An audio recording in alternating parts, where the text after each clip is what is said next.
Hello everyone.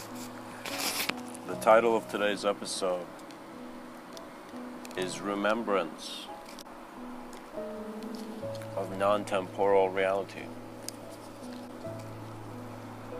You see, everything in our world is temporal to a degree. We need to be playful in how we are working with anything that is visual, meaning that imagery has certainty in many positions to a sense of space and time continuum.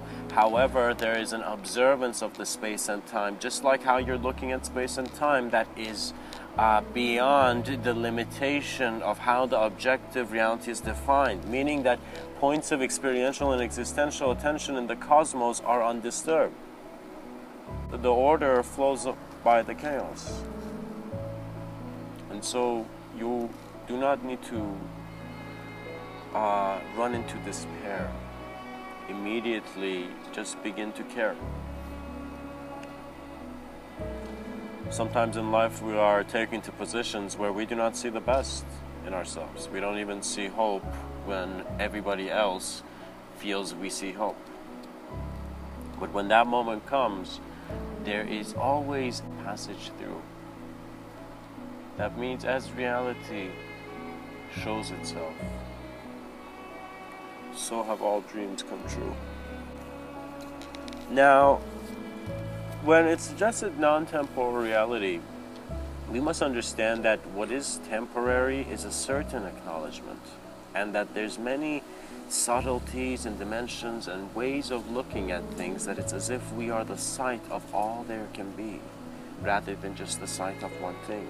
So we need to see a being can only find himself in a greater sense of being if that sense of being is real to him.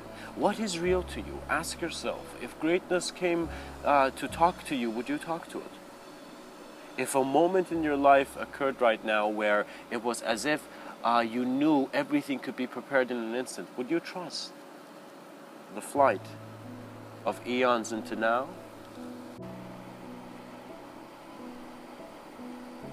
It is kindness that provides the gentle hand. For as the leaves are seen to belong to the sky,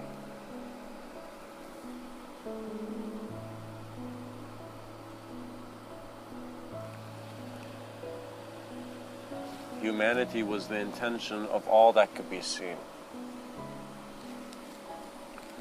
A mirror of magnificence in the beauty of all that breathes. Oh, poets of the moment, are you willing to give everything? Are you willing to say it and be it?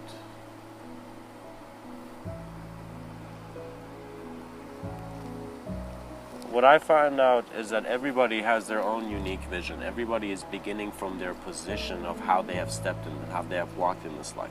But now that we are here, now that we are existing here, the significance of where we are is still alive. This fire, divine flame, is lit.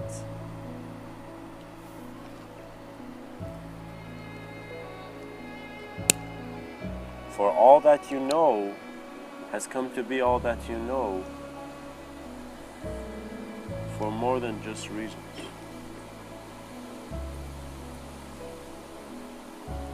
Bless the wind that led you past the trail.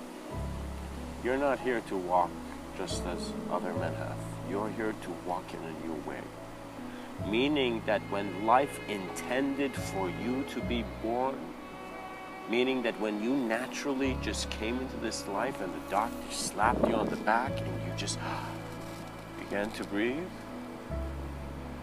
the value of this breath is the absolute power of your beginning. Meaning your power is in your capacity to experience the absolute, not in where you absolutely think you're not. An integrative mind takes the moment as the moment. It does not touch it, it does not disturb it, meaning that it doesn't matter what being presents itself in front of me, I am aware of my temple of cosmic presence. I am the intention of form to come and speak. Sometimes there are speakers who wonder where the words come from, and they just see the devotion that is in the drop when it finds the sea. Love your fellow man. Love everything. Simple as that. Because that love is an allowance to learn. It is an allowance to see. We no longer want to acknowledge love as these heart emoticons. Love is the clarity of truth. Find it within yourself, because without it, what is there to do? Meaning that the greatest activity, the greatest homework that could be assigned is self-inquiry. You begin to study the self that you are, and the magnificence of that just begins to communicate. You see that you're not looking for a certain style through comparison. You're looking at what you are, and you are it. Be comfortable with all that is. But now, in the novelty of the emptiness of hands that could build anything, when your eyes have seen the infinite skies, tell me, what is the excitement of the finish? Other than to fly.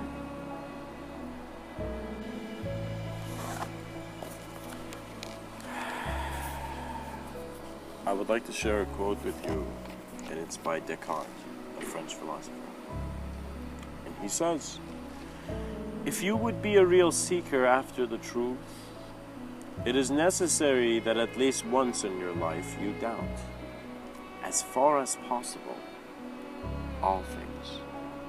And I really understand the context Descartes was speaking in, because he looked at the world and he saw that people, they can follow ideas for years. They can follow routines for years. They can make stories of their life that keeps them where they are without stepping out of their comfort zone. But if you begin to at least once just see what you can doubt and try to look as far as possible, you will see the vision will know itself. The planets will align as the intention of the galaxy is felt. Meaning, in a sense, the doers beyond doubt were those who began to recognize that the remembrance of non-temporal reality is when you have given yourself an allowance to observe all possibilities of your spectrum and now patiently waiting to see how life flows. Sometimes you might need to go through a certain experiential cultivation before a certain state of awareness can open to you. But you must listen to yourself, and that means you must listen to your moment of experience, meaning just be aware that you're here. The present is not here to entangle. It is the untanglement out of fear, or disentanglement out of fear.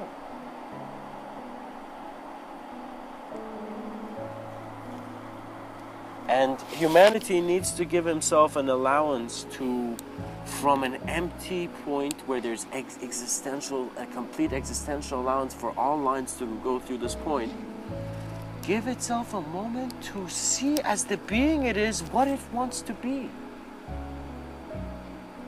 Meaning that when they asked that little kid what it wants to be when it grows up, and it didn't have that many options, it hadn't looked at the world because it was just a kid, you begin to see, you put options there before a person had looked at himself. And that means that we must find reality in what is real in our experience, not what is told to be real.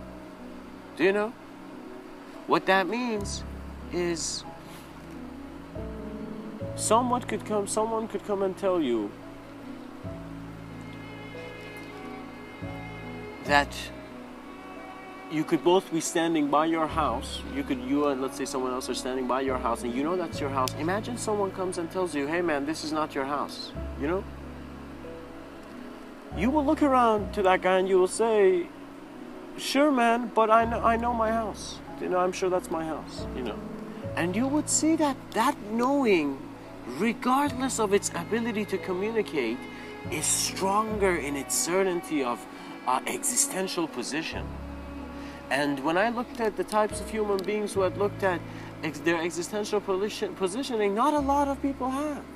Except there were those who were the yogis, the mystics, the meditators. And in a sense, the capacity of any being to learn from his unknown, to recalibrate his knowledge beyond its temporal form. Meaning that the eternity is your source. So don't try to find it in your effect. Just the effect can know its cause. And there requires an effort for a transparency and a transcendence that will become its own walk. We need to develop certain methods for ourselves, and meaning, this is actually a very interesting idea. It's not that you sit down and kind of write methods for yourself. It's just that you live, and in your living, you just see, it's as if walking in a new environment, and it's as if like your feet are feeling as if they're going in a new field. And when they do, they are not limited to what the field has been so far.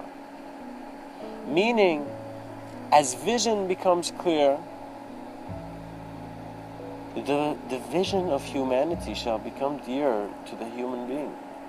That means is you want to see that if you're breathing, if you're able, if you can move mountains in an instant of seeing a movie scene of a mountain changed, do you know what I mean? You have an ability here, an existential allowance to move through abstraction. It is just to calibrate yourself. So trust life. A wise man said a long time ago, you can either trust life or you cannot trust life. And when you do trust life, something phenomenal happens. Life begins to trust you. You begin to see that you will go walk into rooms where you before would probably try not to look at anyone, but suddenly you go in there and you see you trust. You trust whoever looks at you. You trust the life that comes towards you. Meaning that there was this very blessed and realized saint named Shivananda, Swami Shivananda. And this being was very realized, and there are stories of him where there was a moment as if one of his assistants suddenly begins to get a feeling at night and wakes up and goes outside and sees the guru. This man who had devoted himself to others, including all of externality. Suddenly, some psycho has an axe and is trying to hit him while he's meditating. So he's sitting on the ground and is trying to hit him with the axe. And Shivananda is this very big guy, very actually big guy, right? And Shivananda is there just staring at the sky as the axe cannot hit his head. The axe moves. It's as if right when the guy's about to hit him on the head, the axe budges. And Shivananda looks, and immediately the assistant, being a young guy, he immediately comes and stops the maniac. And the police get involved and the guy goes to jail. Next morning, everybody is in silence, is in this awkwardness that our guru almost got assassinated. Do you know? But they begin to see something phenomenal, something unique. It's as if the morning does not have a same beginning as it has always had. And so they begin to see Shivananda walk in. And he goes into the kitchen and he begins to get a lot of fruit. And they're like, all right, sometimes Shivananda takes fruit and goes and sits by the temple. But they suddenly see that Shivananda is taking the fruit, a lot of fruit, but he's not going to the temple. And they see this man is walking to the prison where the prisoner is. And all his disciples begin to walk in some silent awe behind him to see what he's going to do. And Shivananda walks in there and the police officers immediately see him and allow him the presence of passes. He just goes in with such honor and respect. They let him go in. And he goes in there and he says, I want to see the criminal. I want to see this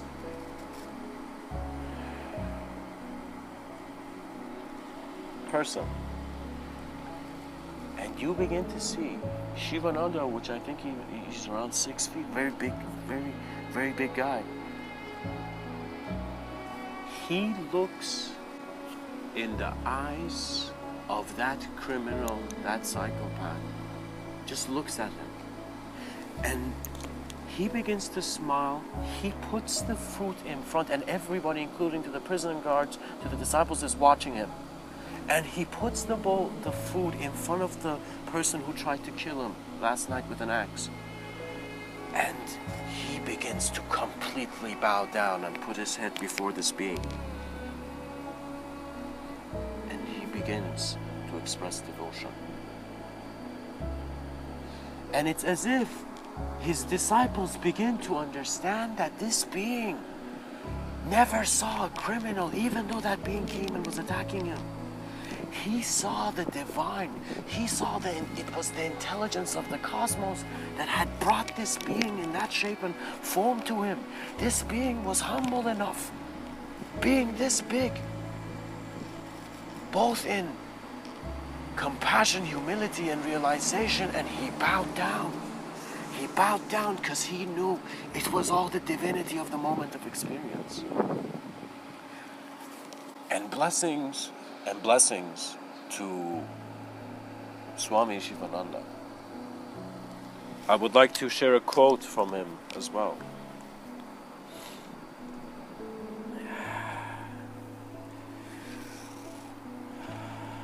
Renounce all your belongings and surrender yourself unto God. And you can also read this quote in this way too. Mr.Within finds, renounce all your belongings and surrender yourself unto life, unto love, unto the absolute experience, unto God. Blessings for the wise are humble beyond time and space. The heart of the tiger always growls in a different way.